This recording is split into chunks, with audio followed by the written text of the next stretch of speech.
নমস্কার, সৌভাগ্যের খোঁজে অনুষ্ঠানে আপনাদের সবাইকে অনেক অনেক স্বাগত জানাচ্ছি। এই অনুষ্ঠান এবং অবশ্যই সৌভাগ্যের খোঁজে মানেই যার সঙ্গে অনুষ্ঠানে থাকা এবং যার কথা শুনে চলা এবং যার অনেকগুলো তথ্য, আমরা এই অনুষ্ঠানটা বলতেই পারি একটি তথ্যভিত্তিক অনুষ্ঠান, জ্যোতিষীয় তথ্যভিত্তিক অনুষ্ঠান সৌভাগ্যের খোঁজে।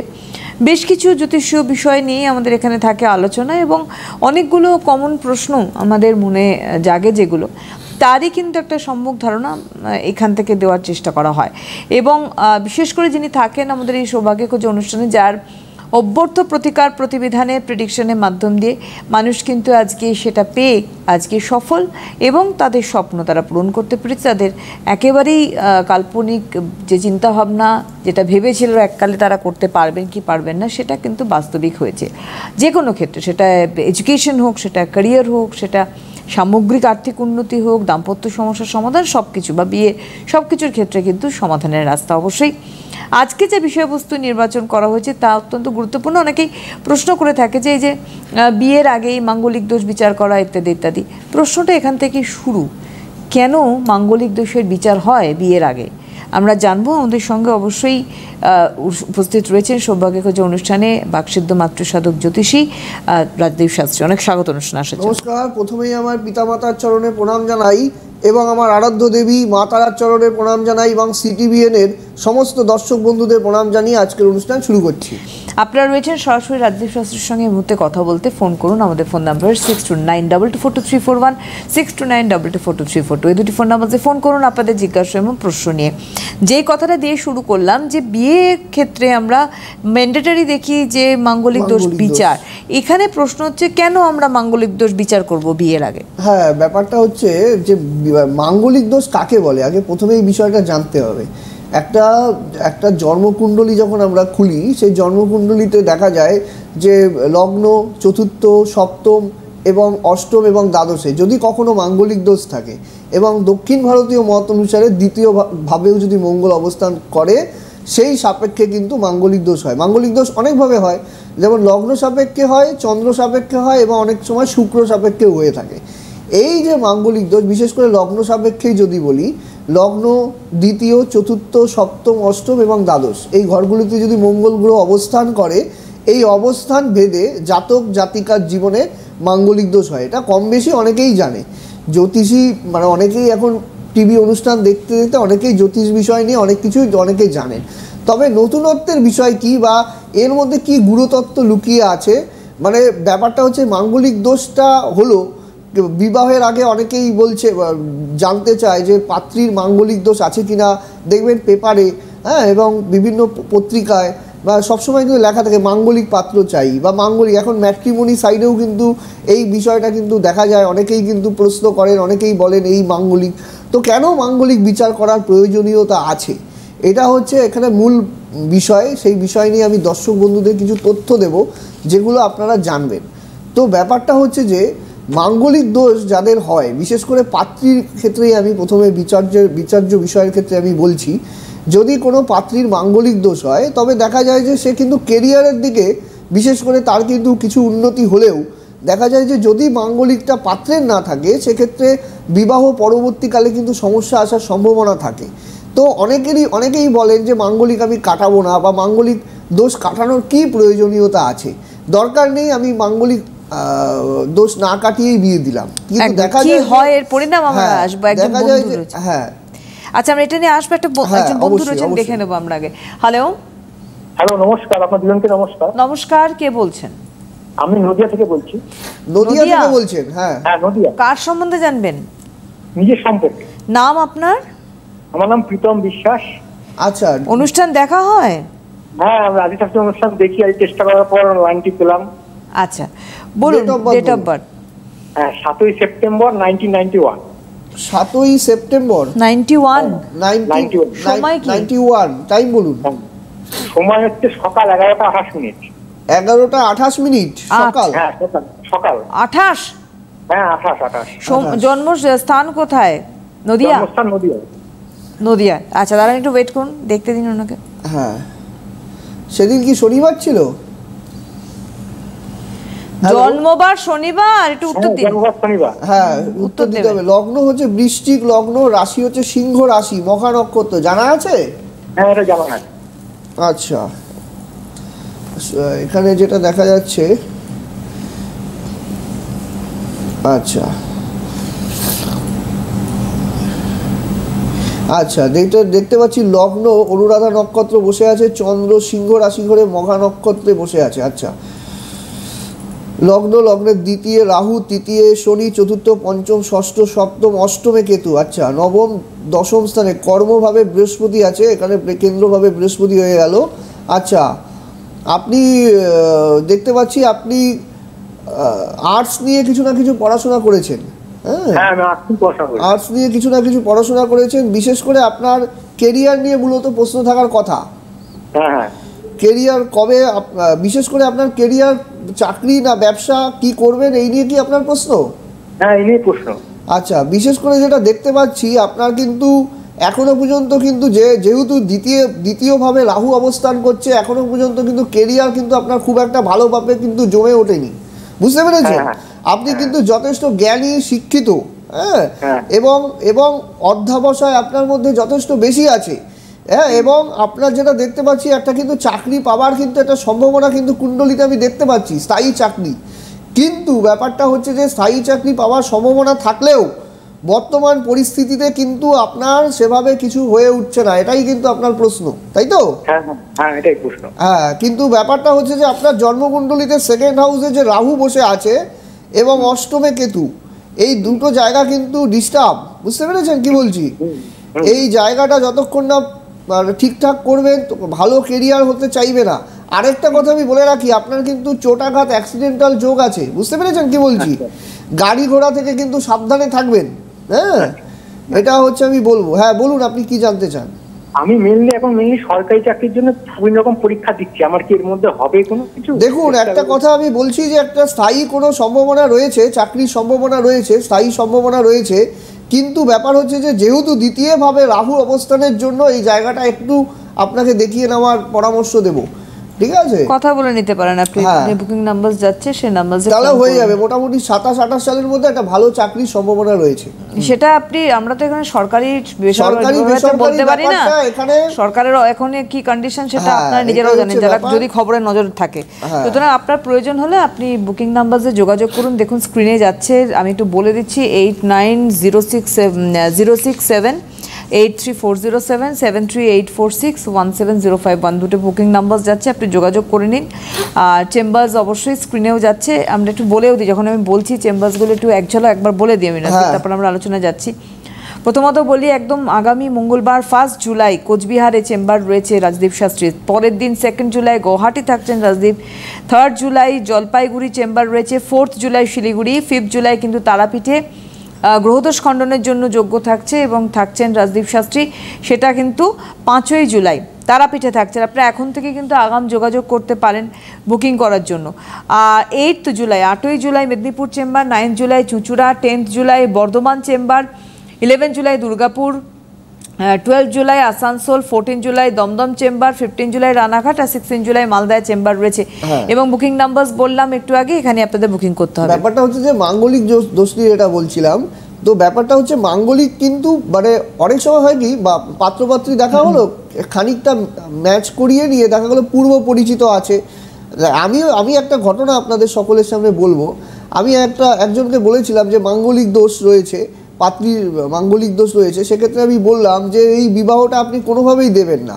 তো পাত্রীর মা তো আমার ওপরে ভীষণ ক্ষিপ্ত, হ্যাঁ, যে আমি বিয়ে দেবই, পাত্র ভালো স্থায়ী জব করে, সমস্ত কিছু করে। আমি বারবার বলছিলাম, এমনকি বিয়ের আগের দিন অবধি আমি ফোন করে তাদের বলি যে আপনি এই বিয়েটা কম করে দেবেন না, খুব সমস্যা হবে। পরবর্তীকালে যে যা হওয়া সেটাই হলো। হ্যাঁ, তো ব্যাপারটা হচ্ছে কেন মানে বিবাহের আগে এই বিচারটা হবে না, বিবাহের পরবর্তীকালে 17-18 লক্ষ টাকা 30 লক্ষ টাকা যাই হোক না কেন, একটা বিয়ে তো অনেক বড় একটা খরচ সাপেক্ষ ব্যাপার। তারপরে বিয়ের পরবর্তীকালে কি সমস্যা হতে পারে এই মাঙ্গলিক দোষের জন্য, এগুলো সব আগে থেকেই বিচার করা উচিত। যদি বিচার না করা হয় তখন কি হয়, পরবর্তীকালে গিয়ে কিন্তু সেই সমস্যাটা তৈরি হয় এবং দেখা যায় যে বিবাহিত জীবনে কিন্তু নানা রকম মামলা মোকদ্দমা, পুলিশি কেসের সম্ভাবনা, এই সব কিন্তু দেখা যায়। এই জন্য আমি একটা কথাই বলবো, সমস্ত কিছু কিন্তু বিচার আগেই প্রয়োজন। যে মানে বিয়ের আগে বা জোটক বিচার যেমন আছে, জোটক বিচারটা করানো একটা প্রয়োজনীয়তা আছে, জোটক নিয়ে আমি সামনে আবার বলবো। কিন্তু তার পাশাপাশি মাঙ্গলিক দোষ কি, পাত্রপাত্রী উভয়ের কি ছকের মধ্যে কি সমস্যা রয়েছে কিনা, বা পাত্রের মাঙ্গলিক আছে কিন্তু পাত্রীর নেই, এই যখন একটা হরস্কোপে বা একটা জায়গায় মাঙ্গলিক থাকে তখন কিন্তু আমাদের শাস্ত্রীয় ব্যাখ্যায়, আমাদের জ্যোতিষ শাস্ত্রীয় ব্যাখ্যায় কিন্তু আমাদের কুম্ভ বিবাহের কথা বলা আছে। স্কন্দ পুরাণ মতে আমাদের কিন্তু এই যে কুম্ভ বিবাহর যে প্রচলনটা রয়েছে, এখানে কিন্তু তাকে কিন্তু এই দোষের কিন্তু শান্তি প্রতিবিধান হয়, এবং এটা কিন্তু করিয়ে নেওয়ার একটা সতর্কতা অবলম্বন করে এই জায়গাটা কিন্তু ঠিকঠাক করিয়ে নেওয়া উচিত, এবং জীবনভর সেটাকে মেনটেন করা। আমি আবারও বলবো যে কোনো মানে একটা রেমেডিস, লোকে বা মনে করলো যে আমি একটা রেমেডিস করে নিলাম, একটা প্রতিকার করে নিলাম, সেটাকে আমি ভুলে গেলাম, সেটাকে একটা মোবাইল রাখলে সেটাকে যেমন চার্জ করতে হয়, তেমনই প্রতিকার নিয়ে সেই জ্যোতিষীর সাথে তার সাথে যোগাযোগের মাধ্যমে সেই জায়গাটা যদি সঠিকভাবে বিচার করা হয় তবে কিন্তু সেই জায়গা কিন্তু খুব ভালো হয়। এবং আমি কিন্তু এইভাবে প্রচুর বিয়ে দিয়েছি, যারা দেখছেন টিভি স্ক্রিনে অনেকেই বলবেন যে যারা প্রতিদিন লিখতেও থাকেন, তারা কিন্তু প্রচুর লোক ভালো আছেন। হ্যাঁ, এবং এর কারণই হচ্ছে এই সঠিকভাবে সঠিক বিচার এবং প্রতিকার। হ্যাঁ, কোনো দোষ নেই সেক্ষেত্রে, কিন্তু কোনো কিছুর প্রয়োজনীয়তা নেই, অযথা ভয় পাওয়ার কিছু নেই। দেখতে হবে আপনার জন্মকুণ্ডলী কি বলছে, এইটাই হচ্ছে সবচেয়ে বড় ব্যাপার। আমাদের বন্ধু রয়েছেন। হ্যালো। হ্যালো, হ্যাঁ, নমস্কার, কে বলছেন? গড়িয়া থেকে বলছি, আমার ছেলের সম্বন্ধে একটু জানতে চাইছি। কোথা থেকে বলছেন দাদা? গড়িয়া থেকে বলছেন। ছেলের নাম কি? বলুন। স্থিতদীপ সরকার। শুভদীপের ডেট অফ বার্থ বলুন। সরকার। হ্যাঁ বলুন। ডেট অফ বার্থ বলুন। 17/6/1983। 17/6/1983। টাইম বলুন। টাইম হচ্ছে সকাল 10:40। সকাল 10:40 AM, আর কলকাতা। 83। আচ্ছা, 1983, 1983। আচ্ছা, টাইমটা বলুন একটু। সকাল 10:40। 10:40 সকালবেলা। আচ্ছা, কোথায়? কলকাতায় জন্ম। আচ্ছা, সেদিন শুক্রবার ছিল? হ্যাঁ, শুক্রবার ছিল, ফ্রাইডে শুক্রবার ছিল। হ্যাঁ। আচ্ছা, সিংহ লগ্ন, সিংহ রাশি, পূর্বাষাঢ়া নক্ষত্র জানা আছে? পূর্ব ফাল্গুনী নক্ষত্র জানা আছে? সিংহ রাশি অবধি জানি, আর কিছু আচ্ছা আচ্ছা আচ্ছা, ঠিক আছে, আমি বলে দিচ্ছি, আপনি লিখে নিন। আচ্ছা,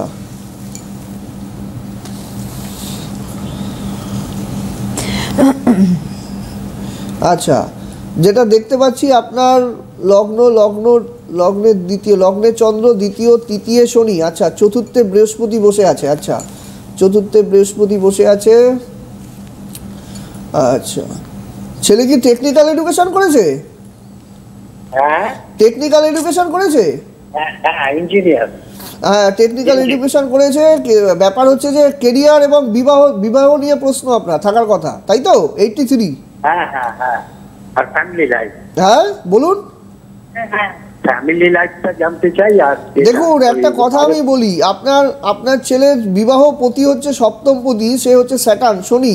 সে কিন্তু তুঙ্গভাবে বিচরণ করলেও যেহেতু এখানে দেখতে পাচ্ছি রবি রাহু একাদশে গ্রহণদোষ সৃষ্টি করে বসে আছে। আচ্ছা, বিবাহিত জীবন চলবে, কিন্তু বিবাহিত জীবনে কিন্তু নানা রকম অশান্তি হওয়ার সম্ভাবনা রয়েছে। বুঝতে পেরেছেন কি বলছি? হ্যাঁ, এটা কিন্তু ব্যাপার। আপনার ছেলে কিন্তু একাকিত্ব থাকতে ভালোবাসে। হ্যাঁ, একা থাকা, ও কিন্তু একা থাকবে, একটু আলাদা পরিবেশে থাকতে পছন্দ করে, নিজের জগৎ নিয়ে কিন্তু ও থাকতে ভালোবাসে। আপনি কি জানেন সেটা? আমি কি ঠিক বলছি তো? হ্যালো, যেটা বলছেন ঠিক বলছেন দাদা? হ্যাঁ, ঠিক। আচ্ছা, এইরকম একটা ব্যাপার রয়েছে। তো ব্যাপার হচ্ছে বিবাহের জায়গাটা কিন্তু সমস্যা আছে, বুঝতে পেরেছেন? এই জায়গাটা একটু ঠিক করলে করিয়ে নিতে বলবেন। একদম, শুনতে থাকুন। ধন্যবাদ। আমরা যেখানে ছিলাম আলোচনা, হ্যাঁ, মাঙ্গলিক দোষটা, এই যে মাঙ্গলিক দোষের বিচারের ক্ষেত্রে, তো বিচার থেকে প্রতিকার, যখনই এই প্রশ্নগুলো মানুষ আমার কাছে করে, বিশেষ করে অনলাইন কনসালটেন্সি হোক বা তার জন্মকুণ্ডলী পাঠিয়ে দিয়েই হোক, তো ব্যাপারটা হচ্ছে একটা মেয়ের যখন বিবাহ দেওয়ার কথা, বা মেয়ে হোক, পাত্র হোক, পাত্রী হোক, বা পাত্রর ক্ষেত্রে আমি একটা কথা বলবো, মাঙ্গলিক দোষ থাকলে কিন্তু বেরোজগারি দোষ দেয়। এটা কি আপনারা কখনো শুনেছেন? অনেকেই হয়তো জানেন না। যদি ছেলের হরস্কোপে মাঙ্গলিক দোষ থাকে, একাধিকবার কর্ম পরিবর্তন যোগ হয়। দেখা যায় যে বারবার করে চাকরি পরিবর্তন করছে, হঠাৎ করে চাকরিচ্যুত হয়ে গিয়ে সে কিন্তু বসে গেল অনেক মাস, কয়েক মাস ধরে তার কিন্তু কোনো জব নেই, স্যালারি নেই, কিচ্ছু নেই। এইরকম একটা পরিস্থিতি কিন্তু তৈরি হয়। আর পাত্রীর ক্ষেত্রে সমস্যাটা হচ্ছে, মাঙ্গলিক ক্ষেত্রে মাঙ্গলিক পাত্ররা কীরকম হয়, এরা হচ্ছে নিজেদের মধ্যে মানে সমস্যাটা কোথায় দাঁড়ায়, এই ঘটনাটা আমি একটু বলছি। সমস্যাটা হয়ে দাঁড়ায় দুজনের মধ্যে ইগো ক্ল্যাশ দাঁড়িয়ে যায়। যার মাঙ্গলিক আছে কেউ ছোট হবে না। এখানে কিন্তু বিবাহিত জায়গায় কি হবে, কি আমার কথা শুনতে হবে। এই যে ডমিনেটিং যে ব্যাপারটা তৈরি হয় বিবাহিত জীবনে, সেই জায়গাটা কিন্তু সমস্যা। কারণ এরকম তৈরি হলে তখন কি হয়, নিজেদের মধ্যে কিন্তু ইগো ক্ল্যাশ তৈরি হয়।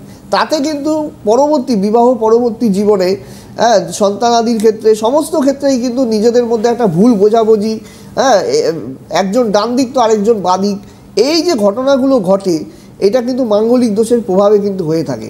আবার যদি মাঙ্গলিক দোষ যদি রাহু কানেক্টেড হয়ে যায়, তবে কিন্তু এটা কিন্তু আরও ভেরি ডেঞ্জারাস একটা ব্যাপার। এখন এখানে যদি দেখতে হবে মাঙ্গলিক দোষের সাথে মাঙ্গলিক দোষটা কীরকম আছে, মঙ্গল স্বগৃহী অবস্থায় বসে আছে কিনা, সে শত্রু নক্ষত্রগত হয়েছে কিনা, সে মঙ্গল দেখা গেল বৃশ্চিক রাশির ঘরে বসে আছে। এখানে দেখা যাবে যে নিজের নক্ষত্রে যদি এখানে মঙ্গল, এখানে 3টে নক্ষত্র বৃশ্চিক রাশির ঘরে বসে আছে, যেমন হচ্ছে অশ্লেষা নক্ষত্র বৃশ্চিক রাশির ঘরে বসে আছে, অনুরাধা নক্ষত্র বসে আছে, এখানে কিন্তু ফলের কিন্তু তারতম্য হবে। এটাই কিন্তু বিচার্য বিষয়। এখানে দেখতে হবে মাঙ্গলিক হলেই যে সমস্যা তা কিন্তু নয়, আপনাকে দেখতে হবে বিচার করে যে মাঙ্গলিকটা কতটা এফেক্ট করছে। আসবো। হ্যালো হ্যালো, হ্যাঁ নমস্কার, কে বলছেন? হ্যাঁ নমস্কার ম্যাডাম। নমস্কার দাদা। হ্যাঁ নমস্কার। নমস্কার, কে বলছেন? আমি রাহুল রাজ পাল বলছি। হ্যাঁ, আমি রাহুল রাজ পাল বলছি। কোথা থেকে? ডেট অফ বার্থ কোথা থেকে বলছেন? তমলুক, পূর্ব মেদিনীপুর। তমলুক থেকে বলছেন? অনুষ্ঠান দেখেন? হ্যাঁ আমি অনুষ্ঠান দেখি। ডেট অফ বার্থ বলুন। আমার একজন বন্ধু গেছিল, তো ওনাকে দেখিয়ে আমার বন্ধু চাকরি পেয়েছে আর কি, খুব উপকার পেয়েছে। কোথায় দেখিয়েছিল?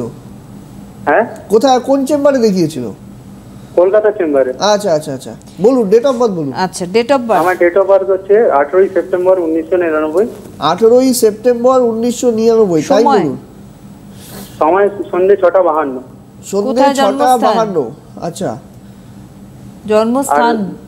জন্মস্থান তমলুক, পূর্ব মেদিনীপুর। তমলুক, আচ্ছা। দাঁড়ান, সেদিন শনিবার ছিল? হ্যালো হ্যালো, হ্যাঁ বলুন। সেদিন কি শনিবার ছিল? হ্যাঁ শনিবার ছিল স্যার। হ্যাঁ, মীন লগ্ন রাশি, ধনু রাশি, মূলা নক্ষত্র জানা আছে? হ্যাঁ হ্যাঁ, এটা জানা আছে। আপনি কিন্তু কোনো কিছুতে কিন্তু গভীরতার মানে ভেতরে প্রবেশ করেন, মানে সব কিছুর মানে গভীরে গিয়ে চিন্তা করা, এবং মূলা নক্ষত্রের মূল থেকে সৃষ্টি হয়েছে। এই যে নক্ষত্রের যে ব্যাপার আমি বলছি, আপনার মধ্যে কিন্তু গভীর চিন্তা ভাবনা, ভেতরে কোনো একটা কিছু রহস্য সন্ধান করা, এটা কিন্তু আপনার একটা স্বভাবসিদ্ধ ব্যাপার। বুঝতে পেরেছেন কি বলছি? কোনো কিছুর মধ্যে কি গুরুতত্ত্ব লুকিয়ে আছে সব কিছু জানার আগ্রহ, এবং আপনি কিন্তু একটু চাপা স্বভাবের। বুঝতে পেরেছেন কি বলছি? লগ্ন দ্বিতীয় কিন্তু বৃহস্পতি শনি। আচ্ছা, আপনি কি দ্বিতীয় শনি? আচ্ছা আচ্ছা, দ্বিতীয় শনি। আপনি কি এগ্রিকালচার নিয়ে কিছু না কিছু পড়াশোনা করেছেন? হ্যাঁ হ্যাঁ, আমি বিএসসি এগ্রিকালচার করেছি। আচ্ছা, লগ্নের দ্বিতীয় শনি আর বৃহস্পতি বসে আছে। আচ্ছা, শুক্র রাহু, এখনো পর্যন্ত কিন্তু আপনার ভালো কেরিয়ার হচ্ছে না, তাই তো? না না স্যার, এখনো অবধি সেরকম অর্থে কোনো কেরিয়ারই হয়নি। আমি সেটা দেখুন, আপনার ছকটা একটু দেখবেন, এটা পরবর্তীকালে আপনি ইউটিউবেও দেখতে পারবেন। আমি শুনে নিন আমি কি বলছি। এই যে শুক্র রাহু হরোস্কোপের মধ্যে যে জড়ত্ব দোষ সৃষ্টি হয়েছে, এইটার জন্য কিন্তু আপনার স্কিন ওরিয়েন্টেড কোনো সমস্যা দেবে, 1 নম্বর, ঠিক আছে? আর দ্বিতীয় নম্বর কথা হচ্ছে, জড়ত্ব দোষ থাকলে, জড়ত্ব মানে কি, এক জায়গায় স্থিত অবস্থা হয়ে থাকা। তো দেখা যাবে যে আপনার কিন্তু কেরিয়ারে আপনি যেখানেই ছিলেন ওখানেই কিন্তু থাকছেন, কোনোভাবেই কিন্তু ডেভেলপমেন্ট কিছু পাচ্ছেন না। বুঝতে পেরেছেন কি বলছি? কিন্তু আপনার কিন্তু বড় চাকরি হওয়ার সম্ভাবনা আছে। বুঝতে পেরেছেন কি বলছি? কারণ মঙ্গল কিন্তু আপনার সক্রিয়, এই মঙ্গল নিয়ে কিন্তু আলোচনা চলছিল। হ্যাঁ, মঙ্গল কিন্তু আপনার বৃশ্চিকের ঘরে সক্রিয় অবস্থায় বসে আছে, রবি বুধ বুধাদিত্য যোগ আছে। এত ভালো ভালো যোগ থাকা সত্ত্বেও একমাত্র শুক্র রাহু জড়ত্ব দোষের জন্য আপনার কিন্তু খুব একটা ভালো কিন্তু সাকসেস পাওয়া হচ্ছে না। আপনি কিন্তু একটা কোনো অভিজ্ঞ জ্ঞানী জ্যোতিষীকে দেখিয়ে এই জায়গাটা কিন্তু ঠিক করার ব্যবস্থা করুন, অবশ্যই জীবনে সাকসেস পাবেন। অনেক ধন্যবাদ আপনাকে, কারণ অলরেডি যা যা আপনার সম্বন্ধে বললেন সেই প্রত্যেকটা জিনিস কিন্তু অক্ষরে অক্ষরে মিলল। এবং বিষয়টা কেন বললাম, যার প্রেডিকশন মেলে তার প্রতিকার কাজ দেয়, এবং রাজদীপ শাস্ত্রীর প্রেডিকশন মেলে বলেই তার প্রতিকার কিন্তু অব্যর্থভাবে কাজ দেয়। অফলাইনে যেমন চেম্বার্স রয়েছে, অনলাইনেও কিন্তু যারা দূরের বন্ধুরা রয়েছেন তারা অবশ্যই যোগাযোগ করতে পারেন। এবং সামনেই যেহেতু তারাপীঠে ওনার চেম্বার রয়েছে, তারাপীঠে এবার 5 তারিখে আমি তারাপীঠে থাকছি উল্টো রথের দিন। এই যে তারাপীঠে বিশেষ যোগে এবার কিন্তু তারাপীঠে হোমযজ্ঞটা করছি 64 উপাচার সহযোগে অগ্নিশিখা জীবামূলে। সেখানে কিন্তু আমার প্রচুর ভক্ত শিষ্যরা সেখানে আসবেন, এবং প্রত্যেককে বসিয়ে, কেউ পেছনে বসে আছে, সবাই তো সামনে আসে, আমি কিন্তু ডেকে নিই যে আপনি আসুন সামনে। যারা এসছেন তারা প্রত্যেকে জানেন আমি কি করে বসিয়ে তার কাজটা করাই, এবং সেই কাজের রেজাল্ট কিন্তু পায়। এবং আমি কিন্তু একটা মানে আমার দেখিয়ে গেল ফিস দিয়ে, আমি কিন্তু তার আবার খোঁজ নিই, যে অনেকেই আছে খোঁজ নেন, আমি কিন্তু খোঁজ নিই কেমন আছেন আপনি, মানে কাজ কতটা হলো। এটা কিন্তু অনেকেই করে না, আপনার কাছে হয়তো মূল্য নিয়ে নিল, তারপরে কিন্তু আপনার সাথে যোগাযোগ বন্ধ। এই জায়গাটা কিন্তু আমাদের এখানে নেই। আমি কিন্তু প্রত্যেকের সাথে প্রত্যেকের সাথে কিন্তু যোগাযোগ রাখি। এই যে যোগাযোগের মাধ্যমে যদি একটা কাজ করা যায় তবে কিন্তু সেই কাজ কিন্তু খুব ভালো হয়। এবং আমি নিজের থেকেই সেগুলো কিন্তু জোগাড় করি, এবং সমস্ত কিছু মানে আগের থেকে আমাদের কিন্তু সব সিস্টেম থাকে। তাই যারা আসবেন অগ্রিম বুকিং করে আসবেন, এমন নয় যে দিনের দিন এসে আপনি বললেন যে আপনার পুজো করিয়ে দিন, এই সব কিন্তু হয় না। আগে থেকে বুকিং করে জেনে অগ্রিম সে ফিস পাঠানোর সে অনলাইন সিস্টেম রয়েছে, সেভাবে করে তারপরেই কিন্তু আসবেন চেম্বারে, তাহলেই কিন্তু একমাত্র দেখাতে পারবেন, নচেত কিন্তু আপনি পারবেন না। কারণ সেখানে আমার কিন্তু সমস্ত, আমি 10 জন এর বেশি দেখা হয় না, সমস্ত কিছু কিন্তু আমার সিস্টেম থাকে। এই যে আর ফোন করে জেনে নিয়ে তার পরবর্তীকালে আপনাকে জানিয়ে দেওয়া হবে যে কোন সময় আপনি এলে আপনার জন্য সুবিধা হবে। যেটা যে কোনো চেম্বারে, সেটা কোচবিহার হোক, শিলিগুড়ি হোক, জলপাইগুড়ি হোক, এবং তারাপীঠ হোক, দমদম হোক, প্রত্যেকটা চেম্বারে কিন্তু সেমভাবেই কিন্তু, দিল্লি হোক, আগরতলা হোক, একই পদ্ধতিতে কিন্তু হয়ে থাকে। আরেকটা জিনিস আমি দেখাবো, এই বাস্তুর যে জিনিসটা, এটা হচ্ছে বাস্তুর এটা হচ্ছে আমি প্রত্যেকে যাদের বাড়িতে বাস্তুর ডিস্টার্ব রয়েছে, যাদের দেখা যাবে যে বাড়ির উত্তর পূর্ব পশ্চিম উত্তর দক্ষিণ বিভিন্ন কোণ ডিস্টার্ব রয়েছে, এবং বাড়িতে কিন্তু এইটা কিন্তু একটা বাস্তু গজাল, হ্যাঁ, এটা আপনাদের দেখিয়ে রাখছি। এটা কিন্তু বাড়িতে স্থাপন করলে, বাড়ির চারদিকে যাদের ফ্ল্যাটে থাকেন তারাও কিন্তু স্থাপন করতে পারবেন। এটাতে কিন্তু আপনার বাড়িতে কিন্তু নেগেটিভিটি কিন্তু দূর হবে। বিশেষ তিথি নক্ষত্র যোগকে কাজে লাগিয়ে এবং বিশেষ হোমযজ্ঞের মাধ্যমে এটা সিদ্ধ করে আপনাদের কিন্তু প্রত্যেককে কিন্তু এটা দেওয়া হচ্ছে। এবং এই বাস্তু ক্ষেত্রে কিন্তু এটা কিন্তু বিশেষ একটা উপকারী একটা জিনিস হিসাবে আপনার জীবনে কিন্তু থাকবে। এবং এটা বোধহয় 4টে, হ্যাঁ 4টে। এটা একটা দেখানো হলো কিন্তু যাদের বাস্তু করা হচ্ছে তাদের কিন্তু প্রত্যেকে 4টে করে এটা কিন্তু দেওয়া হচ্ছে। এবং বাড়িতে আমি বলে দেবো কোন তিথি নক্ষত্রতে আপনি এটা স্থাপন করবেন, কোথায় স্থাপন করবেন, যাতে আপনি এর সুফল পান, সেটা কিন্তু বলে দেওয়া হচ্ছে। অবশ্যই বলে রাখি, 1 জুলাই মঙ্গলবার কোচবিহার দেখা হচ্ছে রাজদীপ শাস্ত্রীর সঙ্গে, 2 জুলাই গুয়াহাটি, 3 জুলাই জলপাইগুড়ি, 4 জুলাই শিলিগুড়ি, 5 জুলাই তারাপীঠ, 8 জুলাই মেদিনীপুর, 9 জুলাই চুচুড়া, 10 জুলাই বর্ধমান, 11 জুলাই দুর্গাপুর, 12 জুলাই আসানসোল, 14 জুলাই দমদম, 15 জুলাই রানাঘাট অ্যান্ড 16 জুলাই মালদায় চেম্বার। এবং অবশ্যই 8906783407 এবং 7384617051 আপনাদের বুকিং করতে হবে। বুকিং অনলাইন অফলাইনের জন্য। অনেক ধন্যবাদ রাজদীপকে, ধন্যবাদ আপনাদের জানাই, নমস্কার। আপনাদের প্রিয় জ্যোতিষী রাজদীপ শাস্ত্রী অনলাইন কনসালটেন্সি করছেন। আপনাদের পরামর্শ, প্রতিকার ও প্রতিবিধান পৌঁছে যাচ্ছে ভারতবর্ষের বিভিন্ন প্রান্তে। Online consultancy number 8906783407। Rajdeep Shastri. প্রতিকার প্রতিবিধান থাকলে সাথে, ভাগ্য ভবিষ্যৎ আপনার সাথে।